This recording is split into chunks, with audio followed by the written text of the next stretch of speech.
Well, with us to talk more about the SOE reforms is Perry Wong, live from Hong Kong. He's Managing Director of Research at the Milken Institute. So, Perry, let's start with a look at how SOEs are balancing the pace of reforms without causing too much disruption to their core businesses. I think it's inevitable when the process of pushing forward for the SOE reform in a more drastic way, I think, as described by last 5-year plan, and I think moving forward to the future, because the Chinese economy is about to be internationalized in a big way if that goes with the plan. And second, the Chinese government, and I believe the Chinese business and people too, want to see a more innovative economy. And both would call for a huge reform, not just how SOE is managed, but corporate governance and how to make those companies more international-like. So in that sense, I think it's a big way ahead that are tough choices to make. So the transformation is not going to be that smooth. And if you look, there are several main focal points of China's SOE reform that includes state-owned companies, mixed ownership, getting rid of some of these zombie companies, professional management, and also separation of management and operation. So what would you say have been the key developments so far in SOE reform? I think if you go back in time, I think SOE reform is not something new. It happens 30 years ago. So that then was for survival, and then a second stage was for prosperity. And now how to make those corporations, those companies as state-owned enterprise to be more competitive in domestic and in international markets.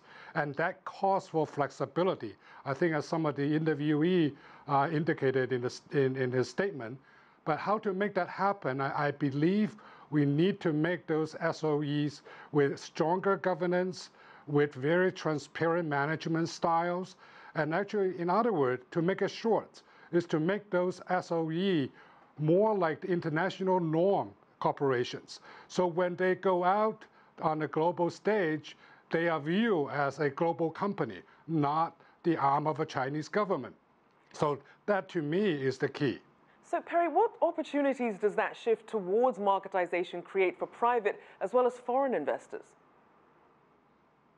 I think if it's being done right, I believe the benefit is tremendous. I think from management to innovations to better deployment of resources, and to have a very clean, very strong image, I think globally. That's actually the end result. But before we can get to that stage, I believe we need to have a really strong governance. And for the outside investors, I think this is not the first time that the mixed ownership is being encouraged. But how the investor gain access or have control on what they invest on SOE, now that's a big topic. So before that happened, the mixed investment is good, and I believe many foreign investors would like to invest in a high-growth, more prosperous Chinese market, but then they actually need to have a management say to how to create management teams that are independent. I think the key word is independent, right, solely on the market information, etc.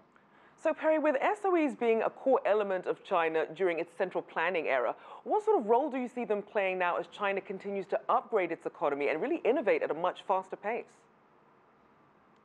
I think at this point, to be more realistic, I think it's how to leverage the strength of SOE, I think, to weather through the tough conditions this year's and maybe next 2 or 3 years, as we see that the global market is not in the best conditions, and there's a lot of conflict and disputes.